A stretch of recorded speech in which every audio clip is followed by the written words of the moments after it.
Hi, everybody, and welcome to Cybertalks and another LinkedIn live session. Welcome back to my kitchen.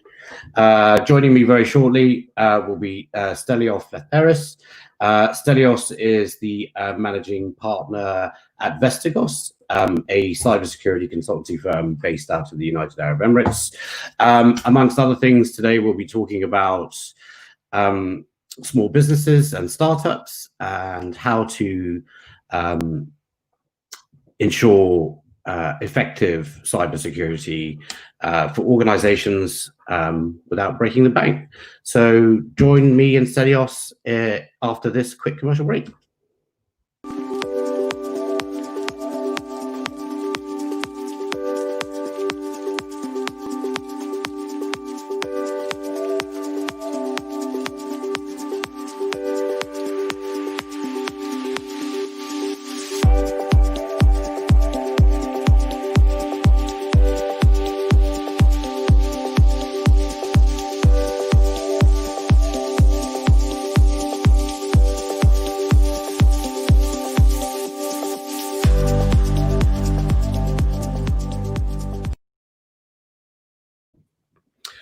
Hi, Stelios. Thank you so much for joining me today. Hi, Navin. Hi, everyone. I hope you're doing well. It's been a while since we connected, but it's really good to see you. I've been following your progression since our time at HSBC on LinkedIn, and you've done really well for yourself. So congratulations on all the success. I think that's great. But yeah, so how are things with you? Before we get into it, how are you? How's the family? Everyone safe out in Dubai? Locked and loaded. everyone is ready to get out in the first chance, but obviously with the weather patterns around here, we don't really like being out. It's already 45 degrees daily. Good news is they just announced that we can go out in malls with kids. Before there was a curfew for anyone below 12 years old, so it didn't make any sense to go alone out there. But I guess it gets better. UAE is one of the countries that have done more than 1 million plus tests. They have one of the highest rates outside in the world, and they're doing a pretty, I guess they're doing a pretty good job trying to having the controls not being extremely restricting, but also having an exit plan, a next day plan of what will happen later on. I would guess everyone tries to survive on their own country where they are. We are trying to do the same. 99.9% of everything that we do is purely online right now. And I guess going forward, 30% globally will still doing what we're doing now. I don't expect that everyone will go back to their daily work or daily habits. Grabbing a coffee in a long line and waiting to the Canary Wharf elevator for 45 minutes to get to the next floor or something like that. It is what it is. It is what it is. We need to adapt, and we need to survive around that. Yeah, I think it's a really interesting point that you raised about behavior. So are you seeing that quite a lot in terms of, the people that you're currently servicing around digital transformation? I mean, it must be, for some organizations where the realization actually we can operate, in a remote capacity. Are you finding now that's increased in terms of people wanting to ensure security around, remote capabilities? The problem with working from home or trying to do everything remotely is that you suddenly become a little more casual. And what do I mean by that? I was very, very recently in another event, which there was some big names out there in the market which advise top 500 companies. And everyone was saying that the current trend is that we tend to be less careful because we are in our own homes, and we tend to walk around without suits or being a bit more formally dressed, which is the normal thing that everyone does, I guess, in their own work or environments. This especially happens for bigger companies, which may have the size but may still lack on controls. And the feeling is that there are a lot more attacks, there are a lot more phishing attempts, and people try to get you. I mean, bad actors try to get you as you feel a bit more comfortable in your home. Um, there needs to be, I wouldn't say a full change on the concept, but there needs to be a bit more awareness which deals around information security for people working from home, but it needs to be binded on their actual state. So not an old type usual awareness training that everybody does, but just to be a little more focused on what people they should be working. I mean, we had our own programs back in HSBC, if you recall, Navin, and they were very good, but they were tuned in a combination that you use your company equipment. In essence, there was specific guidance around, but you were still feeling that you were working inside the bank. This is not the case for most companies. Most companies, people use their own laptops and they try to access other systems. They may not have all the controls on. You may have USB off. You may have Internet Explorer settings tuned to low. Uh, it's a bit more, I guess, vulnerable right now, the environment out there.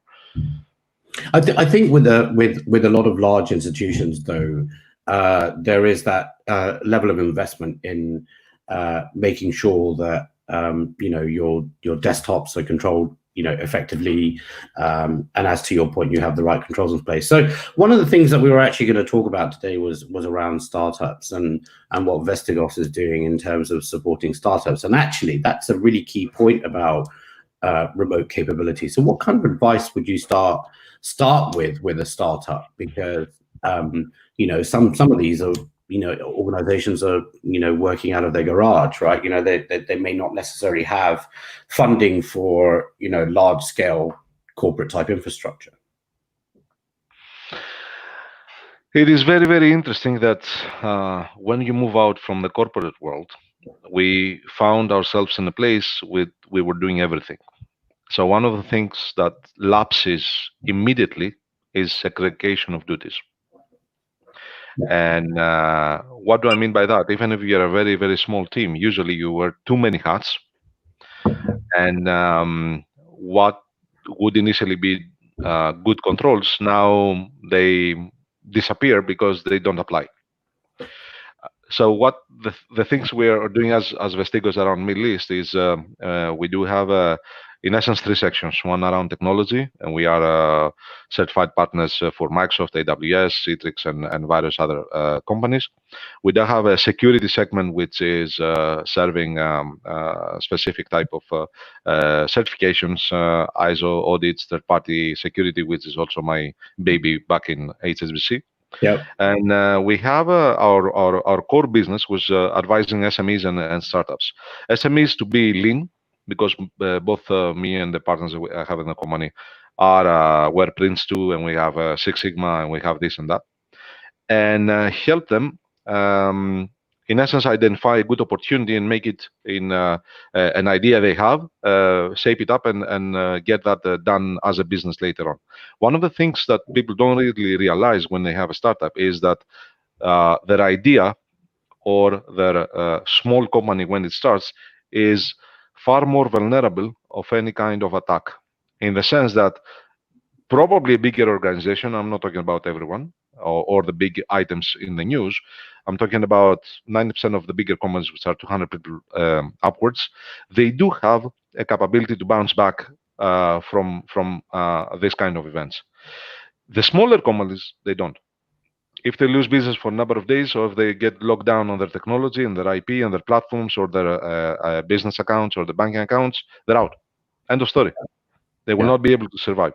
So one of the things we do with Vestigos is, yes, we start discussing about the idea and about how they operate, but we do a lot around how do you protect your day-to-day operations, how do you make it work for you, and try to adapt a model that they might took from their older business, but it doesn't apply for what they're doing right now, and try to make it far more efficient, including some kind of controls. One of the one of the first things we advise is, in essence, to really talk to each other. So if there's a small company, 3 people, they need to be open between themselves and saying what we have right now. In the middle, what is the actual value of what we are building, and then try to match that and list the assets. So my intellectual property, my operations, the team I have, everything is an asset. And then you need to have a risk score next to it and say, okay, you know what? If I lose my infrastructure, then I'm 30% out. If I lose my people, I'm 100% out. So you need to do that exercise. So one of the interesting things that you're saying there, right, is around communication and transparency, and this concept of if you're starting your own business, you're wearing multiple hats, right? And your primary objective in most cases is to make a sale. So your focus or develop a service or whatever your business is trying to do. So your focus isn't necessarily on asset protection, right? So what's kind of that basic advice in terms of that asset protection that you would be giving to a startup or a small business, with 1 to 5 people? Communication is great, but in a practical sense, where would you start in terms of them, say, identifying the criticality of an asset, and how quickly could they do that? Usually small companies know their own business inside out, but sometimes it's just the head that knows that, but not everybody else. So if the head is directing the teams to do specific things, the teams might not get the right priorities in their own head. So one of the concepts here is they need to define what's their focal point. Where do they want to go? There are very, very practical tasks that they can do, but in essence, before doing the actual task, they need to understand a bit more about what needs to be done. In the sense, even if they don't do segregation, they need to understand the concept. So once they grow, they add a bit more controls. So everyone starts behaving towards a more secure concept and secure environment. I usually also advise for people to read a bit basics around the summaries of BSI Grundschutz or ISO 27001, just the basics, what these things are, what do I protect, why do I need to have a policy, why do I need to have a standard, why do I need to have a change management, all of that. When we go to, just on that point, because that's a really interesting point, right? So for a non-cyber literate person, they're not going to pick up a BSI book, right? They're not going to read ISO 27001, right? So how do we as a community start translating all of that lexicon and jargon of cybersecurity into something that's practical for them to pick up and apply? And you're right that people don't really want to go and read the IT standard itself or IT security or this or that. The concept here is a summary. So you need a mapping of how missing some controls actually can affect your company. Yeah. So you need to map the business to the relevant risk, not the IT control to the relevant risk. Yeah. You need to be able to say, what happens if we go down for a week? What do I lose? How can I help my company not going down for a week? So if we go to practicality, and this is where we're heading right now, in essence, people need to, as we said, they're already wearing too many hats. So usually we advise, if you have an IT guy, try to make him do a bit more on the IT security work. If you have a chief operations guy, and they do, make him be also a bit of a risk hat on. So you have the segregation in the sense that you have a controlling point and an executing point, but also this is where it becomes interesting, because when you start discussing with companies which are a year or 2 years old, they have changed their process a number of times. So what we ask them is consolidate what you have and try to streamline it, because you change what you're doing 1, 2, 3, 4 times in the last 6, 7 months. All right. The next thing is keep it tidy. Once you define a way and you decide a way forward on how you're doing business, make sure that you try to keep the same way of doing it. And in the sense that if you do invoicing, okay, proper number chains, proper flow of the invoice, proper execution of the chains. We're talking about software changes. Yeah. If there is a change, they need to have a specific change management process. It may change from person to person, in the sense that they may switch people around doing that work, but the process itself needs to be kept a bit tidy. It needs to be kept a bit common in the path doing it. Less hardware. Yeah. So I was actually going to on that. So something you mentioned, to me around infrastructure. Obviously, with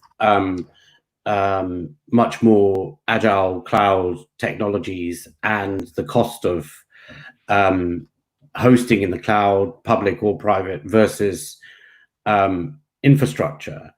How are you advising those businesses then to limit the amount of hardware they purchase and effectively have a cloud first policy in that regard? And then what's the kind of security component that sits around it? So the people we engage here and the companies we discuss around the world, actually 75%, 80% of them are already on the cloud, either because they develop solutions for the cloud, or because they realized early on that spending $30 a month on Azure is much more efficient than buying $4,000 of hardware just sitting in one corner, waiting for it to be utilized properly as a whole. And this is one of the main problems, that everyone is overbuying hardware, and you don't really need that. You really need the amount of CPU, VMs, virtual machines, memory, disks, or whatever, which fits what you do now, but also to be flexible enough to grow on that. And this is what cloud gives you. Yeah. With hardware, it's much more difficult. You have depreciation cycles. You have this. You have that. For a small company, they shouldn't go to that battle. Okay. The other problem people do, and they create issues with their own production cycles, is they have 1 or 2 laptops. Everyone keeps their own business and their own files on there, but they don't really do backups, or they don't utilize the rest of the infrastructure they have. So you can easily set up a storage account in Azure or similar to AWS, and you keep copies of things that are important to you over there. So you don't even and in my mind, it's a far more secure area to do that, because you don't have a USB that you copy everything on and then you lose it. Yeah. And it has happened a number of times, even to bigger companies. Now, ensuring, and especially for small companies, ensuring that they have effective resiliency planning built into their operations in terms of their backups is also important, because if they were to fail and had to recover, and testing those processes and procedures and capabilities are also really important. So one of the other things that I'm quite interested to get your opinion on is around the sort of supply chain management area.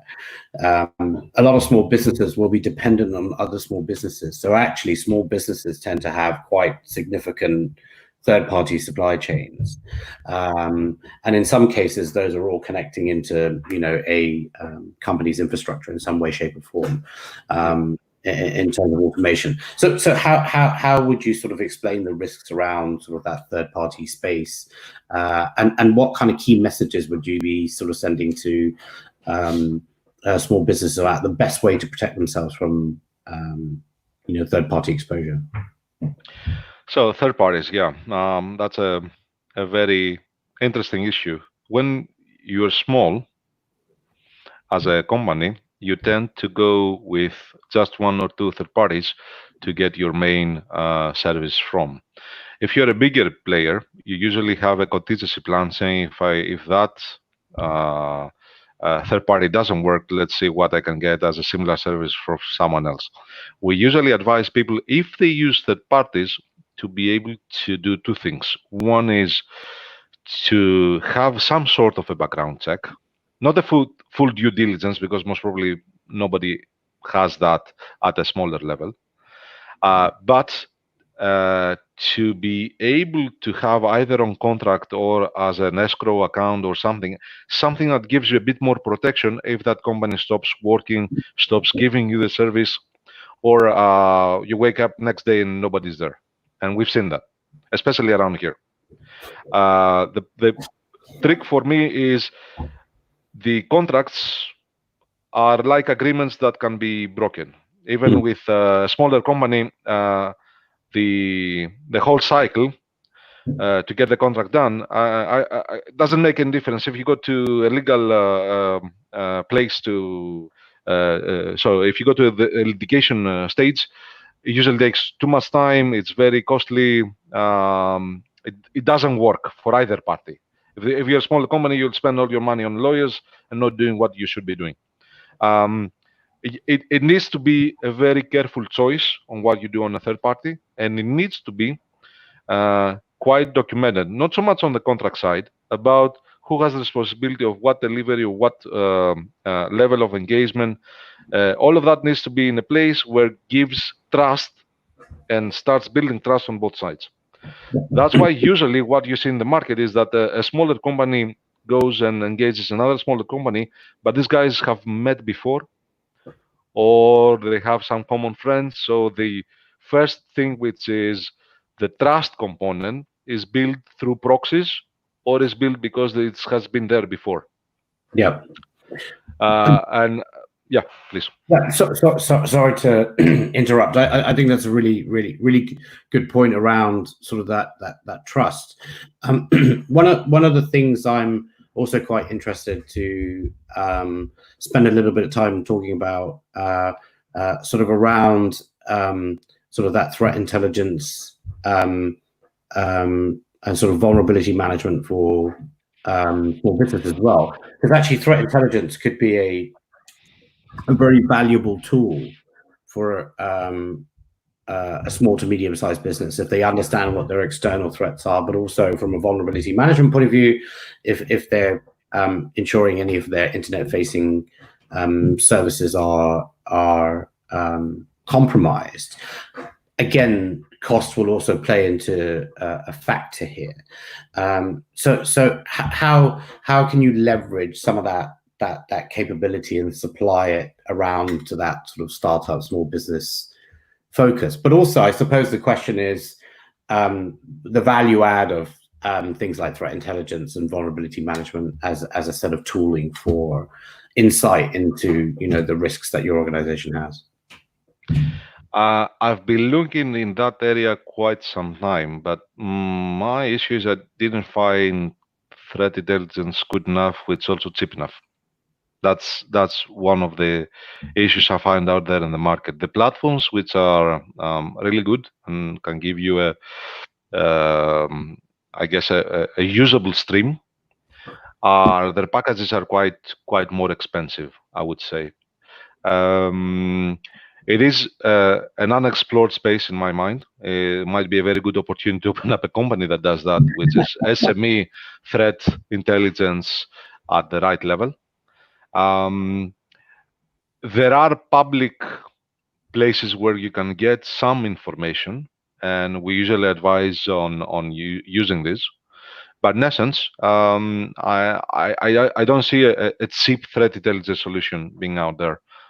right now. We usually advise a bit more on getting the right, I would say, NDS or AV or anything which can be in a very, very yearly fee installed on their whole environment, so they get enough reporting. And we also have a 24/7 sender providing backend support if they need that.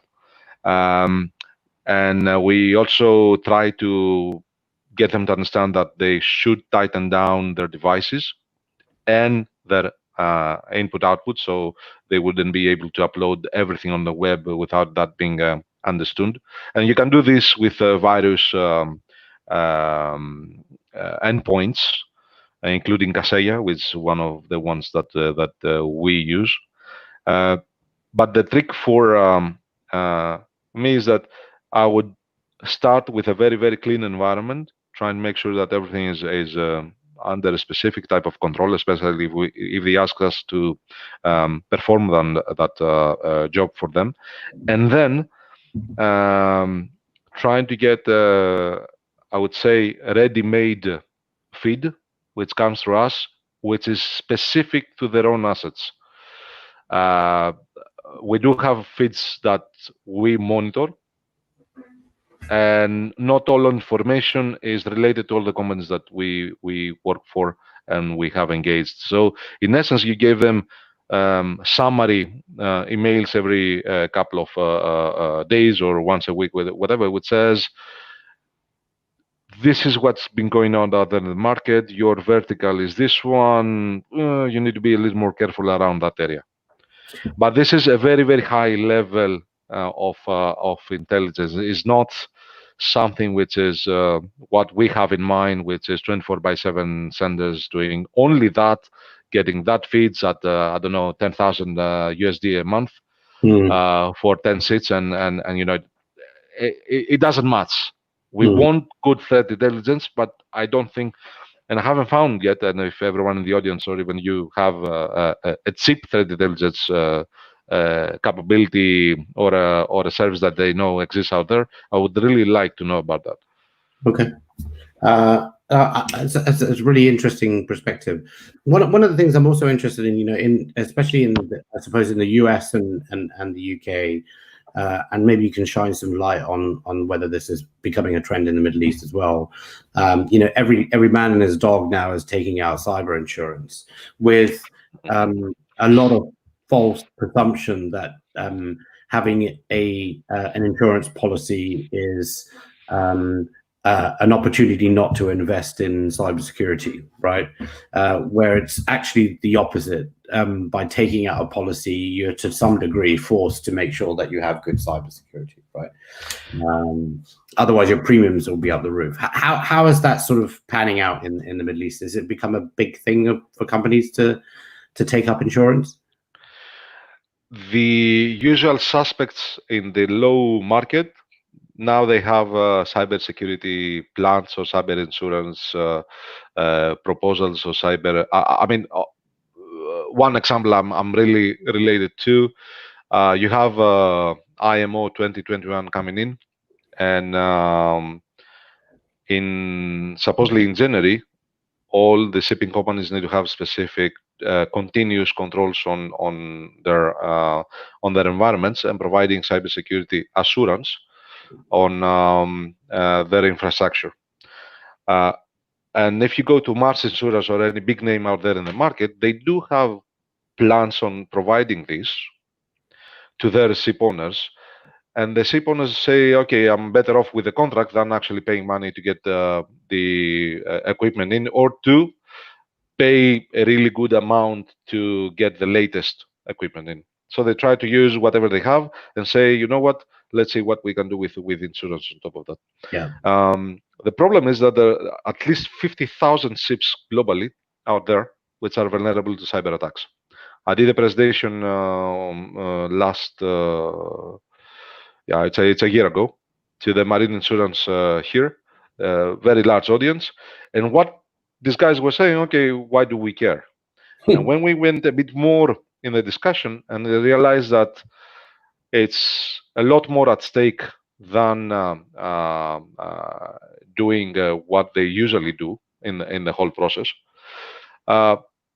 Then they were started asking, okay, how can we achieve that, and what's the IMO requirement, and why do we need that, and how do we get that done a bit more cheaply? How do we combine that with insurance? So it's the same awareness slash understanding from the right stakeholders, like the SMEs.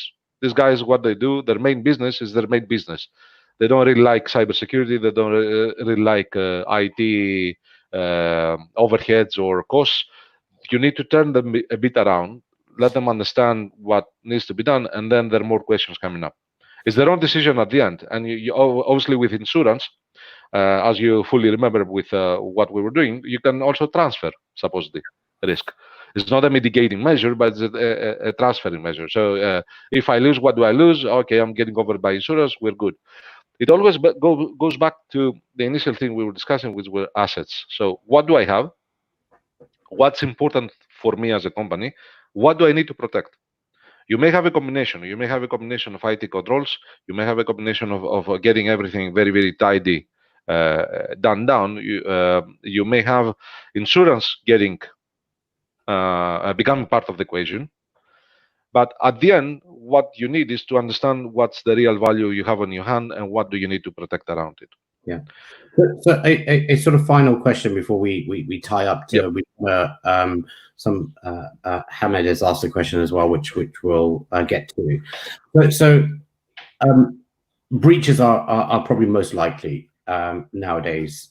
It isn't a question of if, it's more a question of when it happens.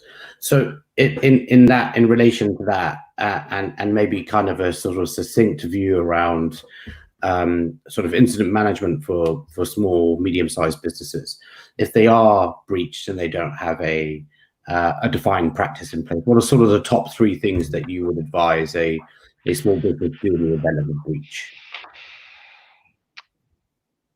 They should have backups and backups and backups.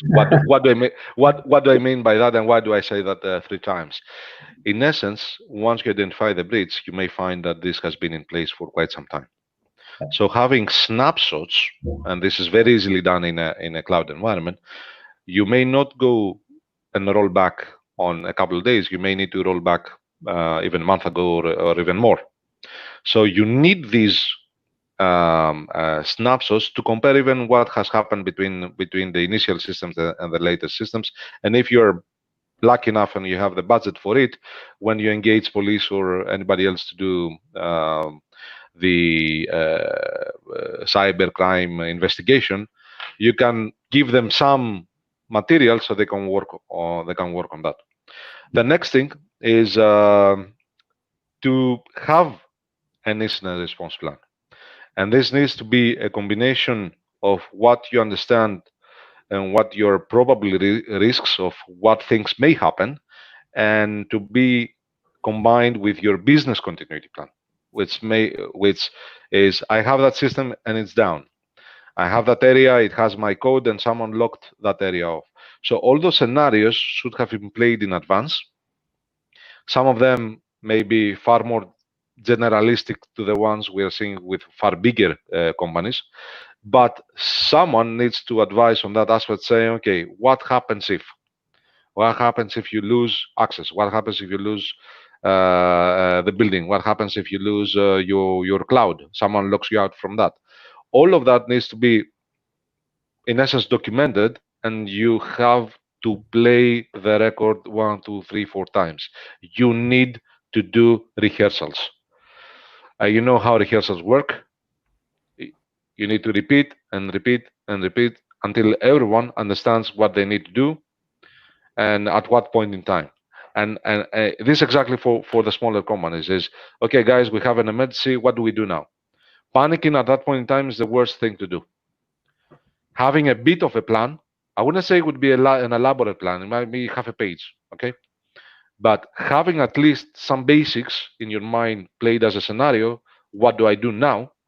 And this is the very good way to go. Yeah, well, that's really good advice. So just we've got a couple of questions from Hamid, who's a student at Kingston University, and he's asking, are small companies serious about cybersecurity? And is there a difference between UK and US cybersecurity regulation currently in effect? So, I mean, to the second question, my view is that there's probably quite a significant difference between US and UK cybersecurity regulatory requirement, because in the UK and across Europe we have privacy laws, whereas America doesn't, and that impacts quite significantly across that. I suppose his question around do you think that when you go out and speak to people, especially in that sort of small business space, they are serious? I do think the ones that want the conversations are, but you know, what's your take on it? They become serious at one point in time. Well, after that, either early, either through a breach, which we usually don't hope for that. But you know, when you're in a startup, usually you try to protect your IP because that's supposedly where you're going to be making money on. Yeah. So if you combine that with the risks we are discussing right now, they're usually becoming a bit more cautious, saying, "Okay, how do I protect that?" And this is a combination of getting proper intellectual property registration or trademarking or this. So this is a combination of doing what legal should be doing, but also actual protection of the code itself or the environment that the code is in. Or how do I protect it from the teams that are developing some parts of it? So they are aware of some dangers that might not connect it directly to the cyber concept. They might connect it to the value of what they have as the core value of the business itself. The other thing that happens is once they grow a bit more, and I say that with companies with usually more than 20 to 30 people, suddenly they start panicking because they have far more to control. It's the same 2 3 guys on top. If they're coming from a corporate background which they run teams, they may know how to control all of that. If they don't, suddenly they see too many holes around and saying, okay, all of these guys, I don't know what they're doing when they do it. I may control them, but everyone is a different individual and different personality. Unless I have some controls in place, I don't really know what they're doing. Yeah. So this is where it becomes a bit more interesting, and you start discussing. Okay, let's try to do some controls here, some controls there, some information security awareness training, and this and that. And going back to Hamad's question, small comments, are they serious? They starting to be far more than the last 5 years. Mm. They're starting to realize that okay, I have cloud, I have this, I have that, but I may need something more. The trick is to translate for us to them what an IT control or a security control actually means to them, to their business, and what is properly applicable to what they do. You cannot cram 600 controls or 600 questions from a questionnaire trying to get answers out of one guy with 2 people more in the company. Doesn't make sense. It needs to be far more tuned to what they're actually doing. And just going a bit on Hamad's question on the cybersecurity regulation, is not only about the cybersecurity regulation, the difference between Europe and US. There's a lot more vertical in the US. So one of the other areas we have been involved is HIPAA. So HIPAA requires specific stuff. And yes, there's one more question, which is around GDPR. I see. We'll take it in a second. Mark is suggesting that the CCPA in California goes further than GDPR, which is interesting. And it does, but it's even more interesting that if you go to the new applied cybersecurity law around here on a combination of what GDPR says, it actually tries to be a little more strict than GDPR or UA. And this I've seen the first drafts almost a year and a half ago, and there were, you know how you start. I mean, you see your country right next to you. You see what they do. If it looks like a good policy, let's try and work on that and a bit more. The national security agency here, the NASA, they have a quite a strict type of control, and it's a good one in the sense that they are in the middle of the world with various different adversaries and various different events happen.